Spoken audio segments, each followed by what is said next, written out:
आम समाज रे एमिति बहुत लोक अछंती जो माने कि बहुत पाठशाठ पढ़ी मध्य सेमानक पाखरे सब योग्यता थाई मध्य तांको पाखरे एक सुस्थ शरीर थाई मध्य सेमाने तांको जीवन रे किछि हेले करि पारंती नाही काहेकि ना सेमाने कोनोसी काम करबाकू कोनोसी रिस्क नेबाकू भय करंती आ सेमाने तांको निजकू सब बेले छोट बोली भाबी थांती जे कोनोसी कार्य करिया पूर्वरु सेमाने यह भाबी कि डरी जांती जे कोन एही काम मो द्वारा हेबो मु तो गोटे साधारण व्यक्ति आ मु ए काम को केमिति करि परिबी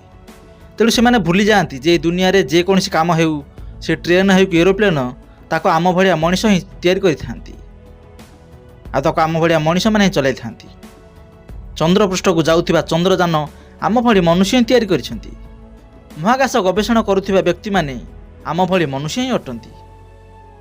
तबे से माने ए सब केमिति करि पारुछंती आ आमे काहे कि सब करि पारिया नाही यार सबुठारु बड़ कारण है जे आम प्रकृति आम निजक चिन्ह पारुने आम जाने जे वास्तव में आम भितर केते शक्ति अच्छी आम प्रकृति किए आम कौन कर तेणु आज भिडियो मध्यम आपन को कहबी जे आपण प्रकृति किए अटंती आ किपरि निजक निजे चिन्हे से एक सुंदर कहानी शुणाइबी जो आपन को बहुत बड़ शिक्षा मिल कहानी टी संपूर्ण शुणा को अनुरोध करुच्ची आ कमेंट रे आपनकर मतामत निश्चय जणाइबे आ सुबाटक चैनल लोक जदि फास्ट टाइम देखुछंती तेबे एबे सब्सक्राइब करि नियंतु। गोटे दिन गोटे जंगल रे गोटे माँ सिंह तार छुआ को जन्म देला आ जन्म दे सारला परे से स्थान रे तार प्राणत्याग करदेला सिंह छुआटी तार माँ को हराई इयाड़ सियाड़े बुलिला ए बुलुथिबा समय से देखिला जे बहुत गुड़े मेंढा गोटे स्थान रे चरुछंती तेणु से सिंह छुआटी जे कि एबे दुनिया रे पाद रखिथिला से स्थान रे जाइकी से मेंढा दल रे मिसीगला आ से भी एक मेंढा भली बढ़िबा को लागिला तेणु मेंढा पल्ले रही से निजक मध्य गोटे मेंढा बोली भाबी नेला से केबे हेले मांस खाई नथिला मेंढा मानक सहित मिसी से बनरु घास पत्र जहाँ भी मिलुथिला से सब खाउथिला सिंह विषय रे से किछि ले जानि नथिला आ एमिति कि से एहा मध्य जानि नथिला जे से गोटे सिंह बोली काहेकि ना तार चारि पाखरे केवल मेंढा आ मेंढा माने ही थिले एहीपरि भाव समय बीतवा सहित से सिंह छुआटी मेंढा पल्ले रही धीरे धीरे बढ़ावा को लागिला आ देखु देखु छुआ सिंहटी गोटे बड़ सिंह रे परिणत होइगला किंतु से एबे मध्य से मेंढा पल्लरे ही रहुथिला सेमानक सहित घास पत्र खाउथिला किंतु सिंह होइथिबारु से मेंढा मानक ठारु टिक अलगा देखा जाउथिला केवल शरीर देखा जाउथिला सिंह परि किंतु तार समस्त अभ्यास गोटे मेंढा पर ही थिला गोटे दिन से मेंढा तल बुलुथिबा बेले गोटे बुढ़ा सिंह से मेंढा पल को खाया पे गुड़ाइला एतिकी बेले तार नजर पड़ा से ही युवक सिंह उपरे मेंढा पल भितर सिंह को देखी बुढ़ा सिंहटी बहुत आश्चर्य होगला एक कथा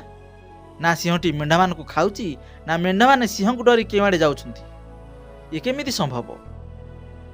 ए दृश्य देखिकी से तार आखि को विश्वास कर पाला नहीं ए सब देखी से निजे भूली गला जे से मेंढा को खाइबा को आसीथिला बोली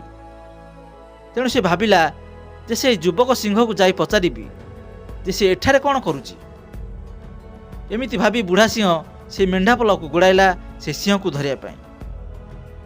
मेंढापल जेमिति सिंह को देखिछंती से माने जीवन विकल रे दौड़िले आ मेंढापल सहित से युवक सिंहटी मध्य जीवन विकल रे दौड़िला किछि समय धाँ दौड़ मध्य रे बुढ़ा सिंहटी से युवक सिंहटी को धरि पकाइला आ कहिला अरे बोका तू मते देखिकी दौड़ुचु कहीं युवक सिंहटी कांदी कांदी कहिला मते छाड़ी दियो मु गोटे साधारण मेंढा हटे मते जीवाकू दियो प्लीज से बुढ़ा सिंह को देखिकी गोटे मेंढा परी थरुथिला युवक सिंह ठारू एमिति कथा शुणी बुढ़ा सिंह पूरा आबाकाब होइगला से बुझी सारिथिला जे एहा सहित कौन घटिची या परे बुढ़ा सिंहटी कौन कला ना से युवक सिंहटी को नेकी एक पानी जमा होइथिबा पोखरी पाखक नेइगला आ सेठारु मध्य युवक सिंह खसी जाबाकू बाहर थिला किंतु बुढ़ा सिंह युवक सिंह को पानी पाखक ताकू पेली पेली नेला आ ताकू देखे कहिला अरे बोका तू तो निजकू ही पानी देख मो मुह को देख आ तो मुह को देख तोर पूरा शरीर को ही पानी देख आ एबे मो शरीर को देख युवक सिंहटी डरी डरी ता मुह को से पानी भितर देखा चेष्टा कला आ जेमिति ता मुह को देखी से आश्चर्य होगला से देखिला जे से एक मेंढा परी नुहे से गोटे सिंह परी देखा जाउची ଆଉ ସେ ଜାଣିଗଲା ଯେ ସେ ପ୍ରକୃତରେ କ'ଣ ଅଟେ। ସେ ଏକ ମେଣ୍ଢା ନୁହେଁ, ସେ ପ୍ରକୃତରେ ଗୋଟିଏ ସିଂହ ବୋଲି। ଆଉ କ୍ଷଣିକ ମଧ୍ୟରେ ସେ ଗୋଟିଏ ସିଂହ ପରି ଗର୍ଜନ କରିବାକୁ ଲାଗିଲା। ଆଉ ତାର ଗର୍ଜନ ଶୁଣି ପୁରା ଜଙ୍ଗଲ କମ୍ପି ଉଠିଲା।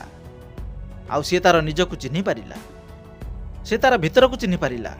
ଆଉ ଏହାପରେ ତା ଭିତରେ ଏକ ଏମିତି ଶକ୍ତି ଆସିଲା ଯାହା ସେ ଆଗରୁ କେବେ ହେଲେ ଦେଖିନଥିଲା, ନା ଆଗରୁ କେବେ ଅନୁଭବ କରିନଥିଲା। ଏବେ ସେ ଅନୁଭବ କଲା ଯେ ମେଣ୍ଢା ପରି ବଞ୍ଚିବା ରିଏଲିଟି ନଥିଲା, ତାହା ଏକ ମେଣ୍ଟାଲି କନସେପ୍ଟ ଥିଲା। ଆଉ ସେ ଏବେ ରିଏଲିଟି କ'ଣ ତାହା ଜାଣିପାରିଥିଲା। ତେବେ ସାଙ୍ଗମାନେ, ଏ କାହାଣୀରୁ ଆମେ କ'ଣ ଶିଖିଲେ? କ'ଣ ସତରେ ସେ ସିଂହଟି ଗୋଟିଏ ମେଣ୍ଢା ହୋଇଯାଇଥିଲା? ଆଉ ଯଦି ମେଣ୍ଢା ହୋଇଯାଇଥିଲା, ତେବେ ଗୋଟିଏ କ୍ଷଣରେ ସେ ସିଂହ କେମିତି ହୋଇଗଲା? ସିଂହର ଶରୀର ତ ସିଂହ ପରି ଥିଲା, କିନ୍ତୁ ତାର ଚାଲିଚଳନ, ଖାଦ୍ୟପେୟ, ତାର ମେଣ୍ଟାଲିଟି ସବୁକିଛି ଗୋଟିଏ ମେଣ୍ଢା ପରି ଥିଲା, ଯେଉଁ କାରଣରୁ ତାକୁ ଏତେ ଦିନ ଧରିକି ଗୋଟିଏ ମେଣ୍ଢା ଭଳି ବଞ୍ଚିବାକୁ ବାଧ୍ୟ କଲା। ଆଉ ଏସବୁ ସେ ପର୍ଯ୍ୟନ୍ତ ଚାଲିଥିଲା ଯେ ପର୍ଯ୍ୟନ୍ତ ସେ ତା ନିଜକୁ ଦେଖିନଥିଲା, ନିଜକୁ ଜାଣିନଥିଲା, ଆଉ ନିଜକୁ ଚିହ୍ନି ନଥିଲା। ତେଣୁ ଆପଣ ମଧ୍ୟ ଗୋଟିଏ ସେହି ସିଂହ ରୂପୀ ମେଣ୍ଢା ପରି ହୋଇଯାଇଛନ୍ତି। ଆଉ ଆପଣ ସେହି ମେଣ୍ଢାପଲ ଭିତରେ ଫସି ଯାଇଛନ୍ତି,